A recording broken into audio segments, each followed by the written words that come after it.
Welcome to the Center for Sport Studies podcast. My name is Brandon Podgorski, professor of sport management at Trine University, and I want to welcome you to this week's podcast.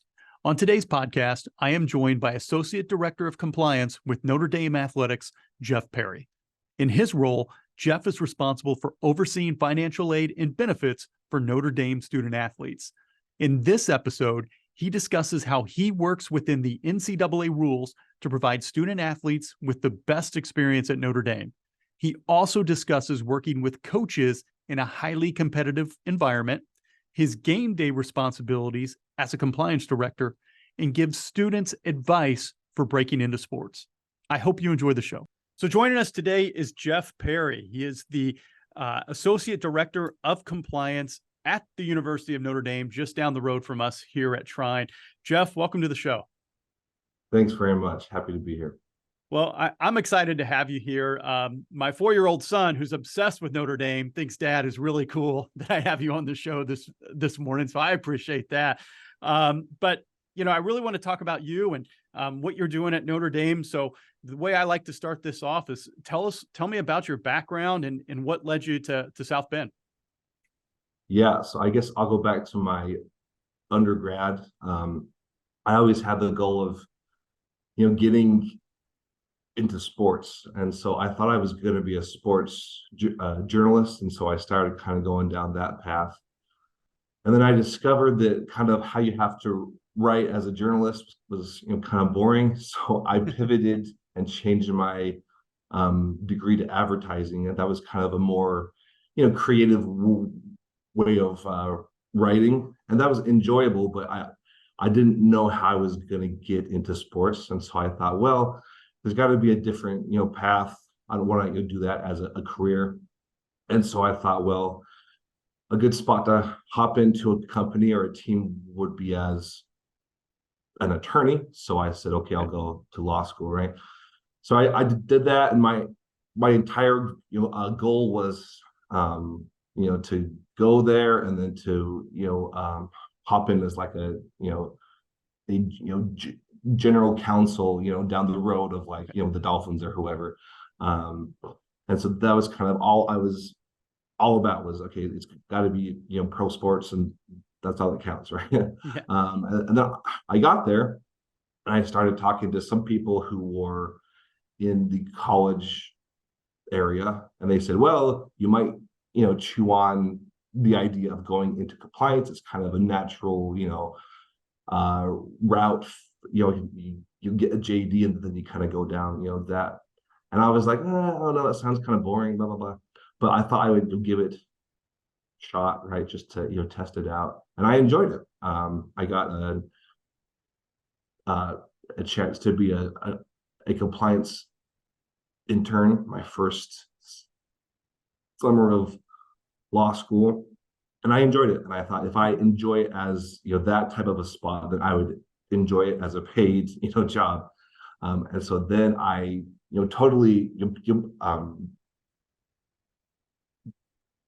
I totally pivoted after that from pro sports, have to be an attorney, to not going to take the bar and not going to practice law per se, and go into college compliance. And so after that, I got the chance to do an extern opportunity at the NCAA my last term of law school, and then that led to a part-time job at ODU, and then I got a full-time job at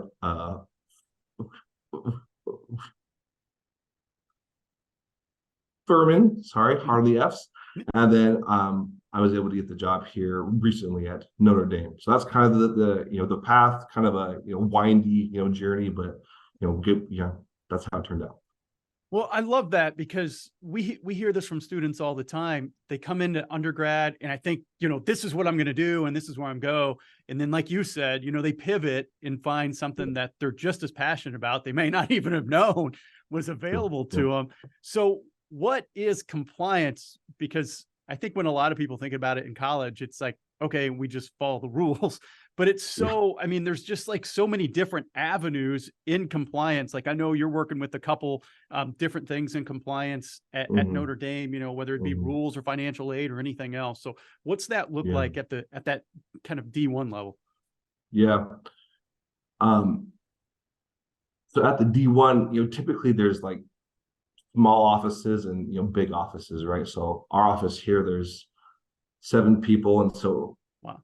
each of us have our different, areas of expertise. If you want to, talk about it, that way. All of us, do some, general compliance of our, different teams, but like we each kind of take our spots, right? So mine is scholarships and benefits and that type of thing. We have somebody else that does, the grades and the progress towards degree and staying eligible that way. We have someone who kind of does the NIL stuff and kind of concerns themselves with that area. We have somebody else, right, that kind of takes care of the big picture aspects. We have somebody else that does the practice monitoring, and anyway, so we all kind of take a different piece. At a smaller school, if you have like 1 or 2 officers, then it's typically there's a day-to-day person that kind of does all this stuff that comes up on a day-to-day basis, and then kind of a more big picture person that kind of takes care of the heavier things that come up, or the things that might have to have more experience on. But as far as like compliance overall, right, like there are the rules, and that's part of it. That's a big part of it, but it's a lot of like trying to solve problems, um, trying to help student athletes and coaches get from point A to point B. There's all these rules and bylaws in between, but like how do we get around those, or use those to help us get to where they're trying to get to. So there's a lot of education that goes on. There's a lot of interpretation. There's a lot of consulting. It's not just, hey, you can and can't you do this. I would say it's a lot more about creative problem solving than it is like, oh no, yes, and that's it. That's a great way to put it. I was an athletic director at an NAIA school, so a lot fewer rules than what you're dealing with at D1. Even here at Trine at D3, the rule book is about 300 some odd pages. But I felt that took up an extraordinary amount of time is compliance, because you're right. Every student athlete is unique. They're coming from different backgrounds. Maybe they got transfer credits or they've had some type of hardship, and you're trying to work within the framework of those rules. You don't ever want to break them, but how can we use these to best help that student athlete? So, this may be too broad of a question, but so if you just want to take it from like your standpoint of what you do there at Notre Dame, like how does your work kind of specifically impact student athletes? I think in like a more broad view, right? Like all the stuff that the casual or the fan watches on TV, right? Like they get the end product. They get the coaches and the players out there, and like, oh, it's great. But there's a lot that goes on behind the scenes, right? And so I think that's kind of what compliance does is it's all the stuff that goes on a Monday, Tuesday, Wednesday, Thursday, Friday that you don't hopefully hear about, right? That's like, oh, hey, this thing came up. They accidentally did this. Can they still play on the weekend? Yes, because of this reason, and we'll take care of this, and this. You don't hear about that, but if that didn't happen during the week, you wouldn't have a game or have the players to watch on the weekend. So I think that's kind of the broad way of like all the ducks have to be in the row, or else these players aren't going to play. My role specifically has to do with aid and benefits, and that could get kind of hairy in this NIL era, right? But college kids, right? They want to know, like, how are they going to pay the rent? How are they going to pay for textbooks? How are they going to pay for their meals and stuff. So I take care of those things. I talk to their, to the campus partners that talk about, housing and meal plans and all that jazz. So that's kind of what I do, is I take care of all the stuff that, humans and just, normal college kids have to be taken care of, like housing and food, right? And if those things are kind of taken care of, then they can take their time to worry about going to school and playing, and that they don't have to, worry about, oh, is my rent being paid? Is my, tuition up to date? Blah, blah, blah. So I like that I can kind of take that off their plate. I think it's so interesting now as a faculty member for the past 7 years. I'm so siloed in what it is that I do. Working in athletics, and if students are listening to this, and I'm sure you could probably speak to this really well, you have to be able to work with so many different departments on campus. Like I can't tell you how many hours, again, when I was a coach and an AD, how many hours I sat in the hall or in the office of the resident advisor or the dorm advisor, like trying to figure out just where they're going to live, like where rooms are going to be in, and just trying to keep them together and just trying to nurture those relationships. So like, how important is that for somebody like in your role or in the athletic department to be able to kind of cut through those silos and have those good interpersonal skills to develop those relationships to bring out the best possible result for student athletes? Yeah, I think that's, pretty key. That if you want to be in compliance, or just, college athletics as a whole, like you've got to, develop those skills, right? That's, part of what I like, compliance is because you do touch every, campus partner or every part of the department, right? Like you are talking to housing, you're talking to academics, you're talking to, the mill hall, you're talking to, game ops, you're talking to, donors. Like you have an opportunity to talk to just about every, campus partner that they have. And so that's a great opportunity to build relationships, right? Relationships are how things, get done. Obviously there's those, times where you've got to get this in, and, it's urgent or whatever. That's when those relationships, kick in. But those are built when things aren't urgent, and you have time to just, hey, let's work together, solve this, not urgent, problem, but kind of a long-term, change in policy or whatever it is. So yeah, it's very, very, very, key that you have those skills, and that you have that mindset of, like, it's not just the compliance office trying to get things done, but all of our partners and all of the department is, as a whole. And I got to imagine it's kind of a tight wire act that you do maybe every day, because there's rules that you can't get around, and sometimes, student athlete can't play, or some other type of negative thing, and you're doing everything you can to help them, but rules are rules. So like, how do you navigate that and still kind of have that trust of the coaches where, okay, I'm going to do everything I can to help you, and I'm trying to build up trust, and know I'm working on their best benefit, but we're up against this thing here. I know it's going to make you upset.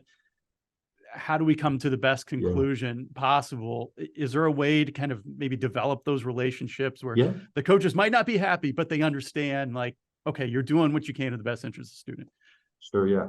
Well, I think that's the $1 million, question, right? Is like, how do you do that? Because those opportunities come, right? I promise you that they'll come, that there'll be some type of a mistake, either by, myself or the coach or the athlete or whatever. And there are times that you have to have those tough conversations, right? But so I have, two young, kids. There's times that I have to tell them, to go to bed, or whatever. Like, I have those hard conversations too, right? So it's kind of like that, not to compare, coaches, to toddlers or whatever, but like, like over time, right? Like, as long as you're doing right by your coaches and your student athletes, like over time, like it's always just a drop in the bucket, right? So like over time, you're doing right, you're giving them the right interpretation, you're telling them the right, rules. If you have to have a hard, chat, then you can, because they know that you're daily kind of adding, to that bucket. If you're non-responsive, if you're just kind of, ghosting them, if you're not, if you give them, the wrong answer, hopefully that, never happens, but it might, then that's when those hard, chats, are even harder, because then they don't, trust you, or they just say, thanks, I'm going to do it how I want. Right. So I think it's just over time, definitely just, do it, right? Like, have a hard chat, you got to do it. But, kind of going back to what you talked about, right? It can be kind of a tight wire act. And I think it's that, balance of like staying true to, the rules, but also trying to be, creative. And if there is, some, gray area, obviously not going, too far, not trying to push the envelope, too Right. far. But Right. if there is some way to be, creative, I think coaches appreciate that. So, I mean, again, got to have the hard skills, but this is the second time you've talked about, the interpersonal skills being so important. So, kind of developing a theme there. I want to go back to something that you talked about a little bit earlier with NIL. And I think it's been a game changer in a lot of good ways, and maybe some unintentional consequence type of ways as well in college athletics. So how has the compliance job, and I know you're still early in your career, but I think you've been around before NIL. Just how has the job in compliance changed since the NCAA has, allowed students to profit off their name, image, and likeness? Yeah.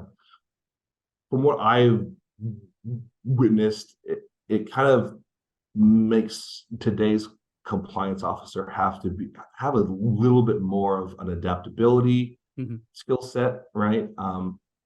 I've talked to those who have kind of been in this industry for a long time, and they've told me that, like, in the past it's been like a decade or more of like kind of constant, rules, and that as long as you kind of got, good at the rule book, then that was kind of half of the battle, and you just kind of, go on. But now in the past, 2 or 3 years, they've never had this type of, turnover, in terms of like, rules, and just kind of all the different, all these changes.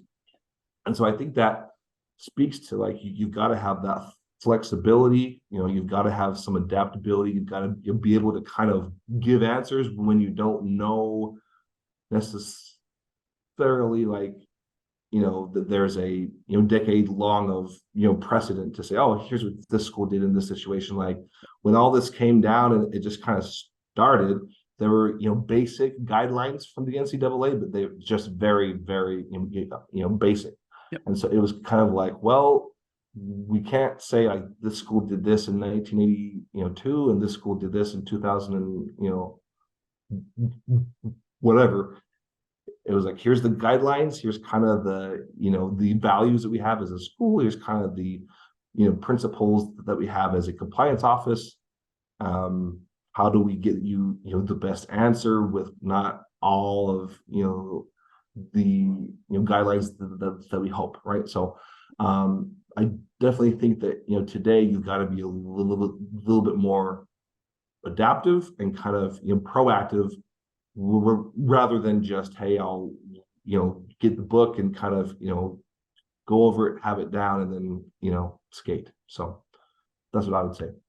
Yeah, I think that's what I found so much, because I know, they're trying to kind of hem the rules in a little bit now, but once the Pandora's box was open, it's open. And it was hard to get a lot of that back. So, yeah, God bless you. I wish I could give you some advice or maybe guidance on that, but, good luck kind of going forward on that.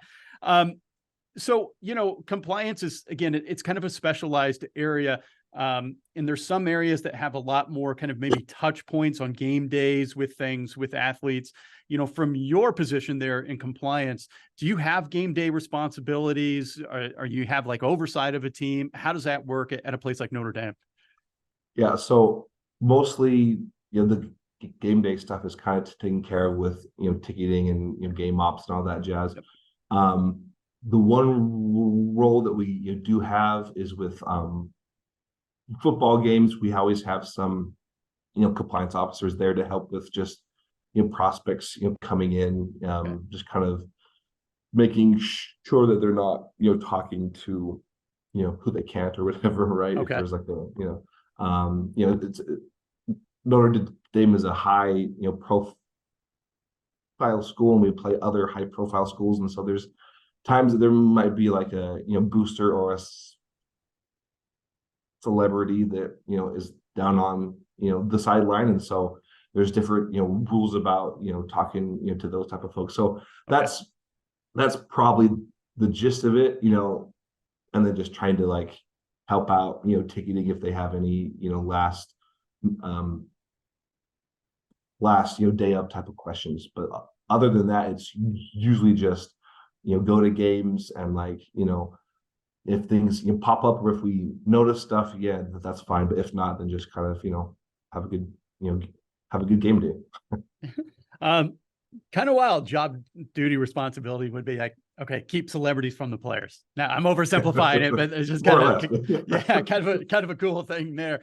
I did want to talk. So, you do have your JD, you went to law school at the University of Florida. Yep. Do you have to have a law degree to work in compliance? Because as I look at, D1 universities and kind of looking at their staff directories, it seems like a lot of people do go that route where they go to law school before working in compliance. And I'm sure that helps a ton. Just, as students are listening to this, if this is a career out what they want, is that something that they need to do, or are there other paths? They don't have to. It's common, right? Okay. Like there's a lot of, I would say, it's either you get a JD or you have like some type of a relevant, master's, like a sports, management or something like that. But you definitely don't have to.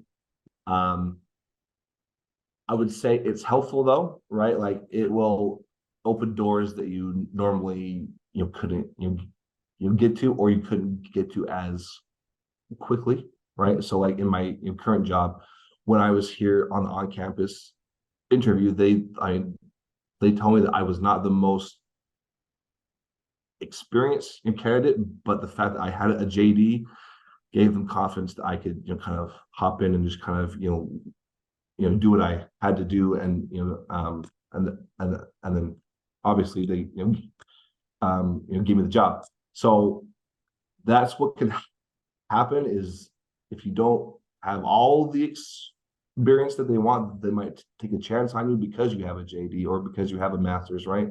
So you don't have to, but if you don't, then you should have a lot of experience to kind of offset that, if that makes sense. It's very natural to get a JD and then go into compliance, as I talked about earlier, because it's just kind of a natural route, right? Because all the things that you are trained to do in law school, that's what you're doing in compliance. Like you're giving interpretations, you're trying to comprehend complicated bylaws, you're trying to take complicated things and then kind of dumb it down and talk about it in a very simple way. So it's definitely helpful. It's come handy, all the days I've been here, like it comes in handy, and I use it. But it's not a hard, yes, you have to have it type of thing. And that's helpful, because I think the feedback I've always gotten from people who have gone to law school is, if you're not going to use the degree, don't go. You might have some students who are a little bit, I don't know what I want to do after school. I want to go get a master's, which is fine. But, it sounds like you actually feel like you're using your degree in your career field, even though you're not, quote unquote, practicing law. Sure. Perfect. No, that's true. That's true. So how could students get some experience in compliance? Let's say maybe they don't want to go to law school or don't have the money or whatever it is. Is there a way where they could start even as undergrads, just to kind of start to cut their teeth a little bit? Yeah. What I wish I had done is just go and talk to the athletics department, if that's at a junior college, if it's at D1, if it's D2 whatever level and whatever school it is, like go and just find a way to volunteer, right?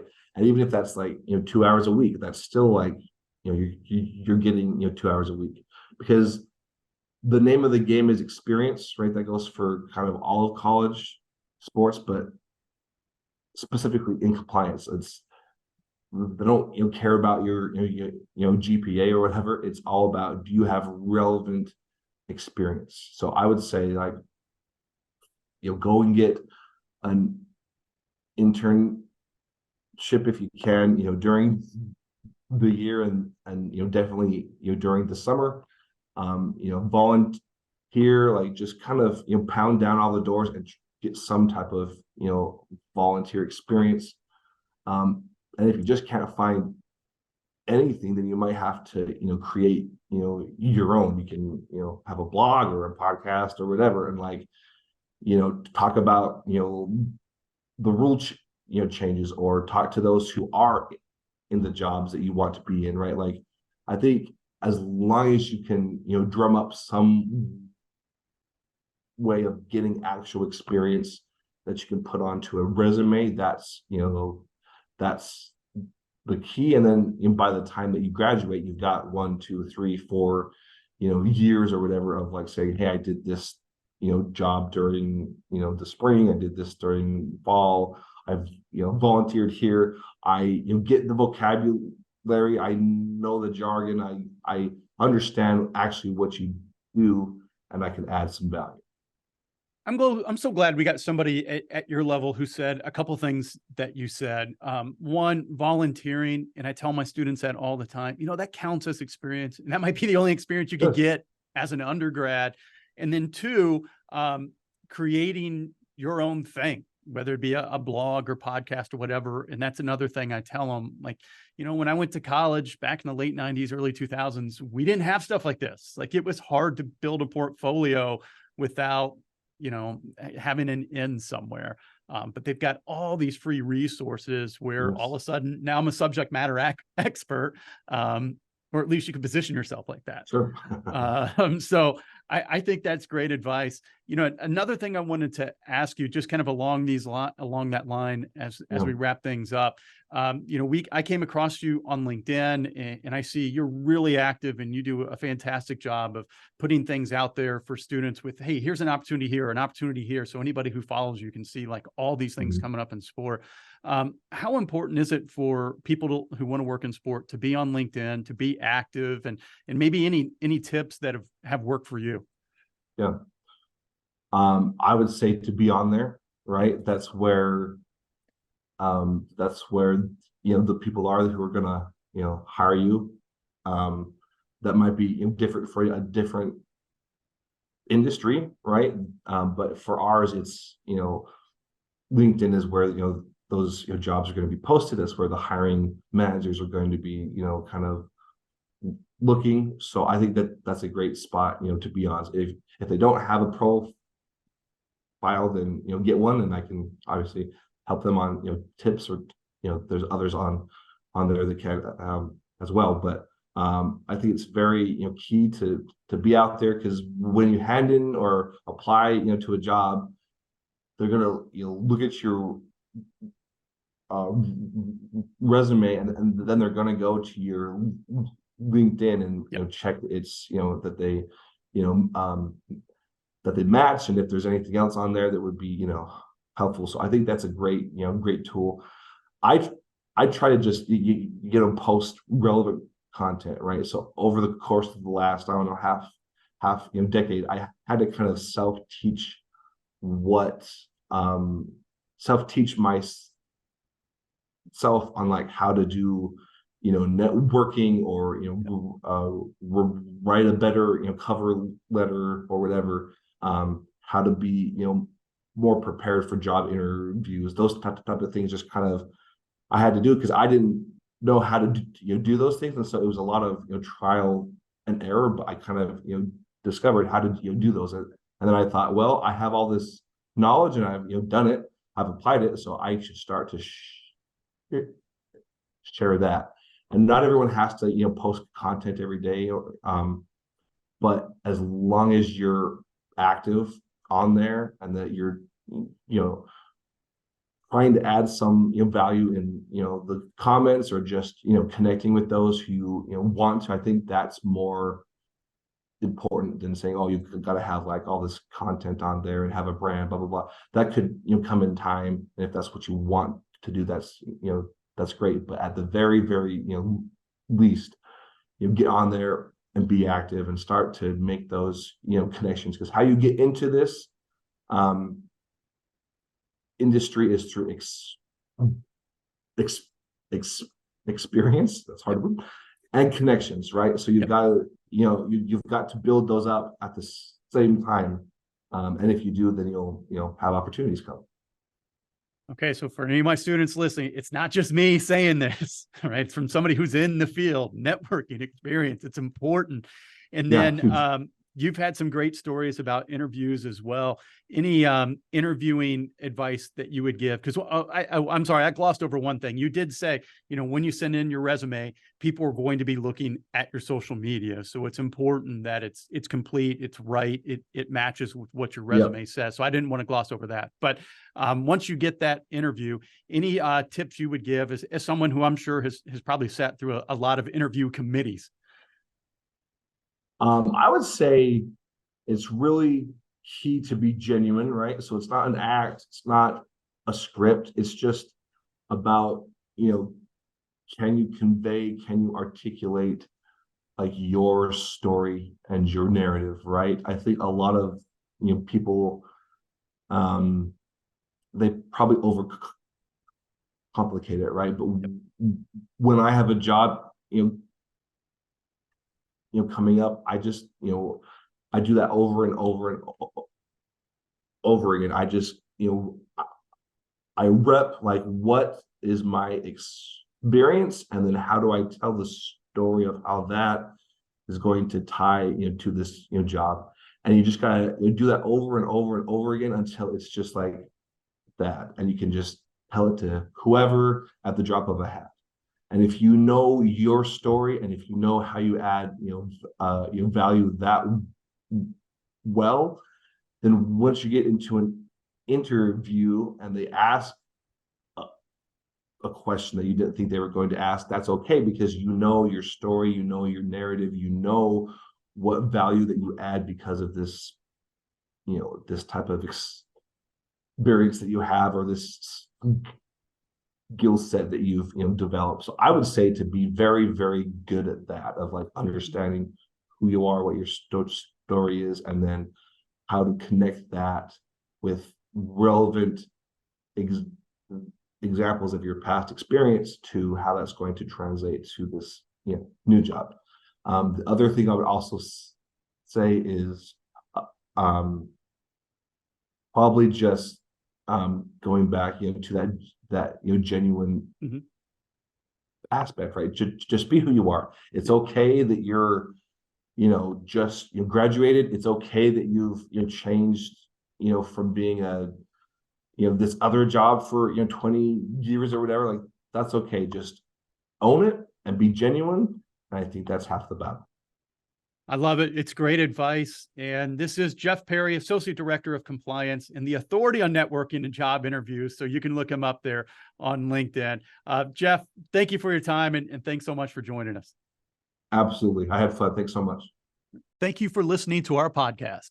Be sure to check out our next episode on December 1st as we talk with veteran sports radio host and PA announcer Jim Shevlin.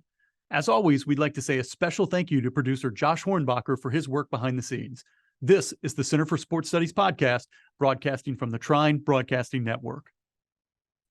If you like this episode, please be sure to subscribe to the Center for Sports Studies podcast on your favorite podcasting platform, and give us a 5-star rating if you like what you heard. For more information about the Center for Sports Studies, please visit trine.edu. Also, be sure to like the Trine Center for Sports Studies on Facebook, follow us on Instagram and Twitter at Trine CSS, and subscribe to our YouTube channel.